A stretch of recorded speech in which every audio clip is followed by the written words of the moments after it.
it's one of the few deals where you can have a relatively straight shot to essentially stabilizing the asset, refinancing it, and having close to or all of your money pulled out at the end within kind of like a 12 to 18 month period. Dear fact finder, see if somebody said it before I did, because I was saying that back in 2019. Nice.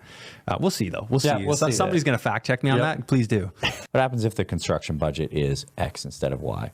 Right, and you start going, okay, is that a palatable response? Would I want to do that? So that's what we do when we stress test these, right? You start messing around with numbers just to be extra sure. Yeah. Welcome back to REI Hot Seat. Andrew Hines here with Brad McCrae and David Hulshof, and we're talking about a real live deal. Yes, we are. All right, Brad, thanks for doing this. You're the first timer on the show. Yep. Thank you for having me. You're here in the office all the time, and this is well timed. Yes, so. I appreciate it. It was perfect timing to be here. Looking forward to go through this with you guys. He's got the Tony Robbins hat on, so you know it's going to go well. It's going to go well. It's got There you go. There you go. Okay, Brad, I always like to ask this question just at a super high level. Why should anybody want to hear about this deal? Yeah, great question. It's one of the few deals where you can have a relatively straight shot to essentially stabilizing the asset, refinancing it, and having close to or all of your money pulled out at the end within kind of like a 12 to 18 month period. So a 12 to 18 month sort of burr. Correct. Near perfect burr. Exactly. Could even, depending on what you get the purchase price for, you could even be money positive at the end, being able to pull out extra equity. Sweet. Yeah. Slight tangent is I'm pretty sure I coined perfect burr back like in 2019. You are taking credit. I'm taking credit for perfect burr. Not burr. Not burr. I thought you said okay. Perfect burr. You got to post that on X and see if the fact finder cross-references that at all. Dear fact finder, see if somebody said it before I did, because I was saying that back in 2019. Nice. Yeah. We'll see though. We'll see. Somebody's going to fact check me on that. Please do. It's interesting seeing that happen now on X, where it's just like, check to see if this is real. So see how good it is if it can pull that kind of information out. Okay. So follow up to your last statement is why? Why is it a straight shot? Why is it a straight shot? Yeah. So it is a commercial townhome complex with a bunch of units that are essentially vacant. There's only a few that still have tenants in, but they're all commercial tenants with no leases. So it's something that they've already kind of been given the notice that as soon as the transition from commercial to residential is going to happen, the permits are in place, all that, they're already aware that they're going to leave and they're okay with leaving. So these are live and work townhouses? They look like it from the outside, but they're work. Like it's so there's actually no residential. No, okay. Like there's one residential unit in the entire thing that is the only legal residential unit. But they're up-down townhomes, but it's just split up with like a storefront and office space up top on most of them. A really easy conversion because you have the separation of kitchen, living room, dining room on the main floor, bedrooms on the top floor, already separated. Okay. So is there already like, you could see it, you could see the space where the bedrooms should be? Yeah. Like did a walkthrough of it and without having like any crazy imagination of move this wall, do this over here. It's just, you walk in and it's a very open rectangle. Like a couple of partition walls. And exactly. You're good, right? Like it'll be an open concept main floor. You go upstairs, you put in 2 bedroom walls, put in a bathroom, and it's good to go. Because it's fire separated brick between all the units. So that's already... just the inside. And with something like this, like, do you know when it was originally built? Approximately? I think it was like 40, 50 years ago, if I remember. Okay. So and it was intended as commercial then. Correct. Yeah. Okay. Yep. So they built it then. I mean, the city's probably not going to have anything on file from that. Maybe they do from the original construction. But I'm just curious, what would they require this time around to make that conversion take place? Is it a simple building permit application, or do you have to go through a rezone? Is it a minor variance? Like what so it's in an area that is like right on the border of commercially zoned and residentially zoned. So it does have to get... Just going to move the zoning over, basically. So this building does have to get rezoned to residential, but preliminary talks with the city is essentially, yes, we need housing, we need this. It's not, you're not creating micro units out of commercial, you're creating, decently sized units throughout. Right. Yeah. And is that something where in the offer stage, the seller would be open to, hey, we'll take possession when you have the permits in place. So that's, that's the fun part. That's where the negotiation comes in of, who's going to take that risk and at what price is it going to be? Yeah. There's the asking price that they have. And well, what does that include? Does that include you doing the environmentals, the transitioning from commercial to residential? Most of the time you need a record of site condition because of how the proximity to other commercial use buildings and factories and stuff. So who's taking on that expense? Who's taking on? So is that like essentially a phase 1 environmental? It's more than a phase 2. It's essentially like a very in-depth, or I don't say more than a phase 2. It's more intense than a phase 1. It just covers the entire property at a greater What's been detail. done? Is there some sampling and testing? Has it been done yet? Well, I'm just curious, are they taking physical samples of parts of the building? Because like a buddy of mine converted a newspaper building and he had to go through the full process. I think it's phase 2 environmental. Yeah. I think there was even some remediation within the building. Yeah. So you'll have to do 3. a record of site condition on any of these conversion plays oftentimes. So but that's the same, that's with an environmental engineer to come up with that. And the city's going to require that to give the residential use, right? Exactly. And that's what it is it's going through this full in-depth testing, making sure that there's absolutely no contamination. So when you're buying a building, or a residential building, you do the phase 1. It's just very high level sampling to see if you need more when you're doing the conversion, especially because it's right beside other factories and commercial use area. They're like, we need very in-depth. Like there needs to be an absolute certainty that there's no contamination, there's no anything. Right. It's not a check this box. If there's contamination, go to step 2, then step 3. It's go right to the top. You're already going right to there. Okay. Yeah, so that could be expensive and might not be that expensive, depending on if they find anything, right? Exactly. That's the worst part about environmentals is what if they find something. And nothing's been done yet, right? It's going through the stages of it, at the seller's expense. At the seller's expense currently. Don't know if that's going to be passed off, if if they're going to stop, how it's going to work, but they've started it. They're essentially packaging this as a pretty good deal, as we like to say, but it'll just depend on like if they're willing to continue with all of the rest of the steps, with the building permits, with finishing the zoning, all of that. Yeah, like have they had a pre-consultation with the municipality? Yeah, yes, they've had kind of initial conversations. The owner originally wanted to do this conversion himself, and he's at the point where it's just taken a little bit longer. He's in his retiring age, and he just doesn't care about the fruits of his labor of going through with this anymore. So he's just going through the steps that he knows he has to. He's very knowledgeable in the area, and he just wants to hand it off. Here, someone else take it, do the work. The benefit isn't worth it for me anymore. Right. Okay. So you think all this is going to happen pretty quickly then, based on what you said? I think it's pretty close. Like it's not if we close tomorrow, if someone closed on it tomorrow, you could start right away, but I don't think you're gonna, like, someone would have to close on it and then wait a year and a half. Like it's not 100%, but it's more than 50% of the way ready to go. And in the pre-consultation, sorry, I didn't mean to cut you off. Did they give a list of everything they were going to want? That is, I don't know it yet. Yeah, don't know that yet. Yeah.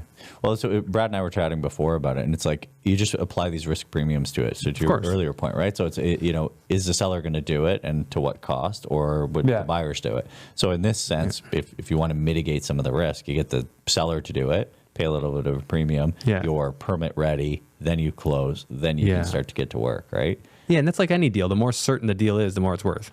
And we often get this, so like, what would you do? And it's like, well, it circles back to like, what do you need? Right? What is your risk tolerance? What is your timeline? What is your capital? There's a lot of people who they would prefer to just have it all done. Right? But then we have a lot of skill set is, so right? now we have another subset of buyers who would say, we absolutely don't want this. And we were on a call. That was kind of the commentary. It was like, we'd rather take it on. Yeah, we'd rather do it because we feel like we can. We've done it. We know how to do it. We'd rather not pay them to do it. Right? Qualified buyer. So there isn't an answer to that question. It's like, what fits you, Mr. and Miss Buyer or group, that's better for you on this? Yeah, if you've got experience doing this, you've sat through a million of these meetings, and you know the municipality, or you're familiar with how they would work compared to others, like, that might be a no-brainer for you, whereas somebody else should never touch that. They should get this certain deal. We're doing it in, I've got a 22 converting to 24 unit in Windsor. And boy, the learning through that, right? Yeah. It's we had to do the full SBA, the full everything we had to do. We're at the tail end of it, but admittedly, we're probably 8 months longer than we had anticipated, right? So all learning lessons. And would you do it again? Yeah, I mean, knowing what you know now, I would have structured it differently, but I'm so thankful I did. A, it's going to be a great deal in the end. B, I learned so much through that process because that was my first large scale conversion that I've done. Right, I've done many multis, but not the conversion side of it. And so, from an education perspective, it was great. Now, This is your personal deal? Yeah. Okay. Yeah. So it was really helpful.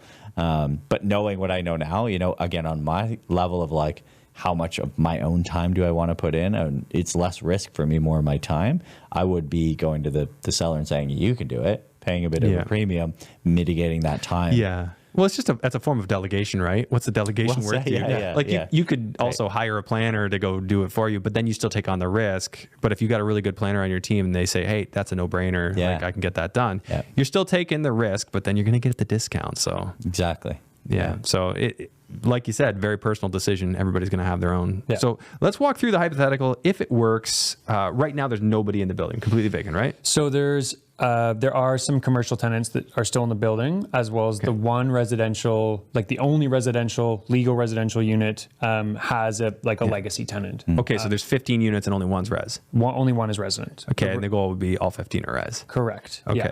Is that one? Do you know? Is it zoned for residential? It is legally zoned for residential. So but it's only one legal residential. So you're saying the one unit. part of the property is zoned residential, the rest of the property is not. Yeah. Wow, that's crazy. I thought it would have been like a mixed zone. And that was the interesting thing too, is the way that if you were to look at the building, you would think that it's live work. Because it certainly two-story. looks like it, yeah. But the actual residential piece is the upstairs of a downstairs. Like it's one floor, not a staircase unit. You enter from outside going into it, and it's just like the second floor with a large floor plan. So that's the only residential one, and then it's one office below or one commercial. Right. Which would like a typical work live, it sounds like. Exactly. Yeah. I would say in my mind that would probably persuade the city officials to support a change in zoning because the use is already there. It's on the border of an area. This is just from my experience. Like the backing, so where the people would potentially be parking, the tenants would be parking, which can be converted into kind of like a backyard space. So when you look at most townhome complexes, you have the little tiny partition fence in between each unit. You have that little tiny deck and a grass space behind. So that's what we're looking to create. And that backyard is another like townhome complex. So will it be a shared backyard? No, it'll be split per unit. Well, you'd have like a little small private space for yourself, but then it's like one shared backyard as most. Yeah. Okay. If that makes sense, yeah. But to your point, if it already has one unit zoned for residential, you would imagine that they would be a little bit more bullish to allowing that to be expanded out. Right? Plus, you're not going to go in blind. You can have a conversation in your due diligence with the city and get their sentiment. As a side, like a little tangent, it's amazing how far you can get when you call the cities and have conversations. Yeah. It's amazing how many people don't do that. You can often get a pretty quick no. It's rare that you're going to get an absolute yes.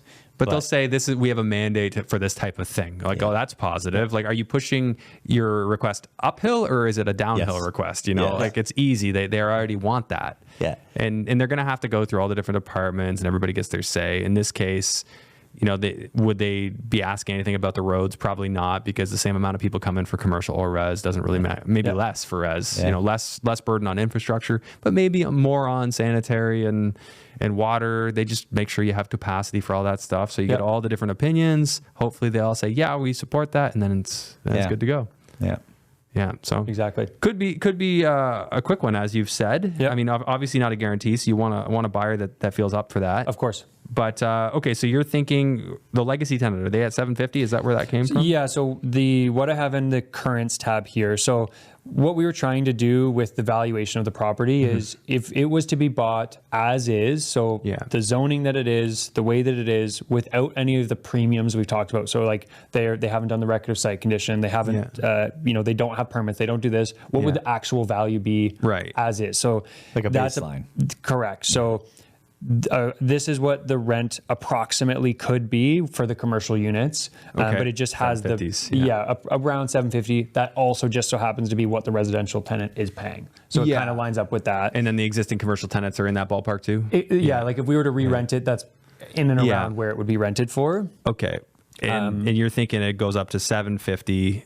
You've got 2 bachelors in there at 800. Or sorry, it goes up to 1,500. You got 2 bachelors in at 800, and then you got the 750 legacy. Correct. Yeah. Yeah. So and this is being conservative as everyone wants to be these days of like worst case scenario, like there's a motel conversion, a hotel conversion, a half a kilometer away that's renting their motel converted rooms for 1,500. So it's like, this is being super conservative. Crazy conservative. Yeah, because those are more equivalent to like a bachelor. Exactly. Yeah. So this is just like extra conservative. That's a smart way to do it. You find something that is perhaps not a comparable, but at least a baseline again, Exactly. and saying, hey, we know we can build off. That's a really smart way to do that. So your current cap is at 2.27, which is obviously low, but with a huge upside.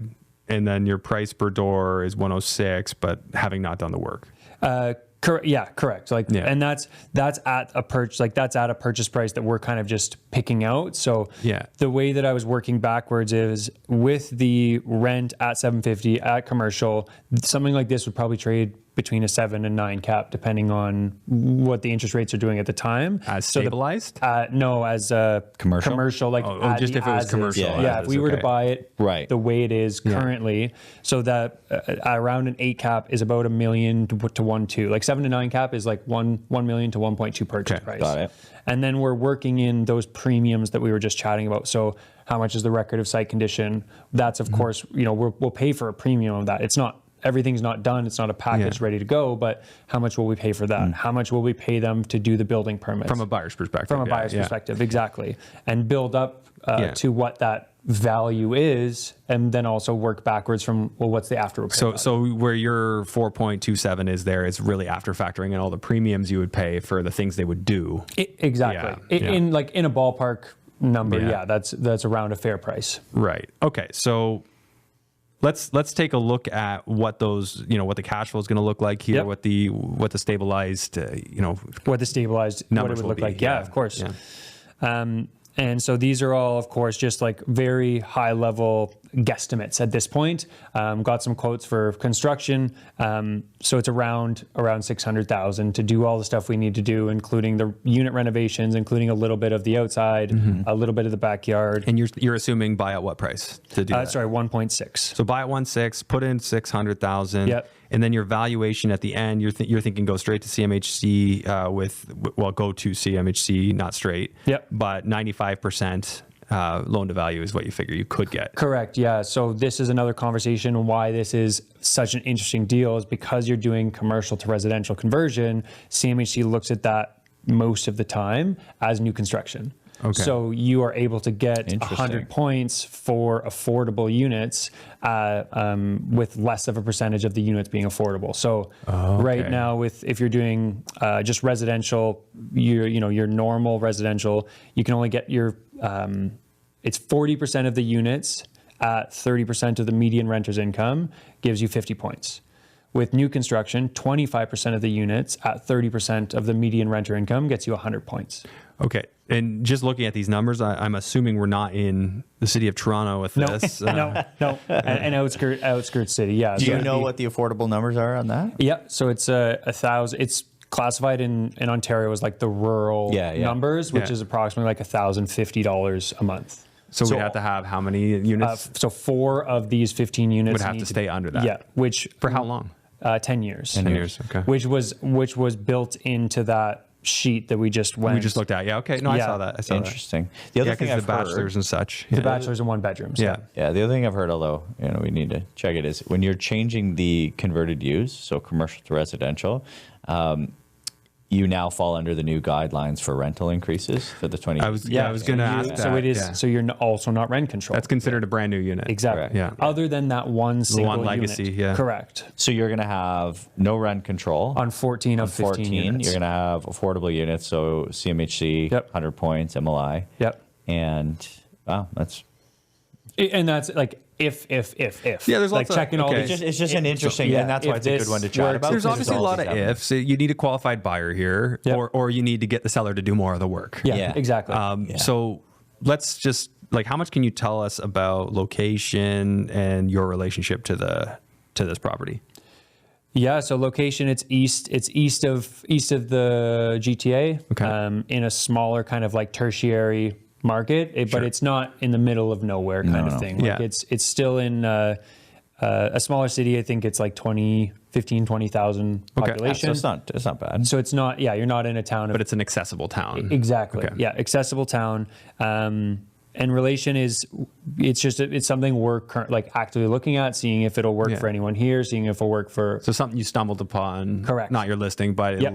it looks like something that would be an opportunity. Exactly. Same thing we chat about all the time right now. Yeah. A lot of deals are off market. In Yeah. fact, most of the good ones, this is an off market one. Okay, obviously. so it's someone in your network. Yeah. So someone, it was passed along to us, and we're just analyzing it to see, before we send it out to anyone, what's the best way to package this for a potential Yeah. buyer to make it as easy and digestible as possible, Yeah. so they don't have to come up with all these situations. Yeah. So, Well said. so looking at some of these numbers here, you got a 45-year amortization built in here, despite going for 95% loan to value. So that had that built in of just like, do you want a little bit more cash flow or not? So it was just, they just So you so don't have happened to like, take it, yeah. exactly. You can go all the way up to 50. You could go down to 40 because of the debt coverage ratio.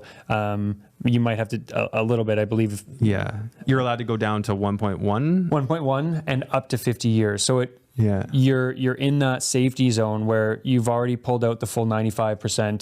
You paid back your plus money on Yeah. your refinance. So do you want a little bit more money and change Yeah. with cash flow? Do you want more money or more cash flow? Well, it looks like here, so the new loan is at 2.6. By my math, you're only in for like 2.2 plus your holding costs. Exactly. So you're pulling cash out of this deal potentially. Very much so. It's you're positive about 200 grand, and there's a few other assumptions that have gone into that. So the project timeline's 18 months. 18 months. And assuming that there's zero rent other than those 3 units that I talked about until the very end. So that's not There's a lot of room for Right. upside. exactly. Right. So it's normally when you go through a project, as you finish units, you want a tenant down to get cash flow. So this is just being extra conservative, Yeah, that's assuming no new rents are coming in until 18 months. That's the way to run these. Yeah. It's one of the things too. We often get this when buyers are looking at deals. Is a lot of these are filters to go, hey, is this to your story? How do we dissect this? What filters do we put in it? Then you get excited, you get it under contract, and then you start whittling them down. So Yeah. you have somebody that gave you a rough idea of construction. You bring in a few more. Yeah. Right. You stress test the rents by calling property managers in the area. Right. And you start to Yeah. kind of stack in, hey, what construction budget. Now we have 3 different quotes for it. Yeah. Right. So those filters become more finite as you edge closer to. Yeah, and I've talked about that a lot on my show, the podcast, and on here is like, you're not doing the full detailed spreadsheet mock-up the first time you look at the property. No. You're doing the quick, high level, pull out your Yeah, calculator yeah. on your phone. Yeah. Let's look deeper. Yeah.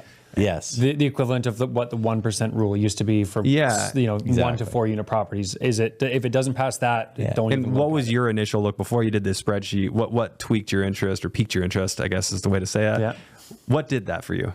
The fact that it was vacant, Yeah. or like most of it is vacant, because very rarely is that sold or even shown these days. It's always, this will be a deal that's packaged, except you got to kick out all the tenants, you got to get the building, Yeah, you which have to do this.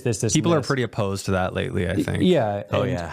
And so Yeah. that was the first thing that kind of piqued the interest, was the fact that it was, as we said, it's not 100% ready to go, close tomorrow, start, but it's close enough that the conversation can start without a big headache. Yeah, and these municipalities, would it be the county that's making the decision, or would it be the Yes. actual town? The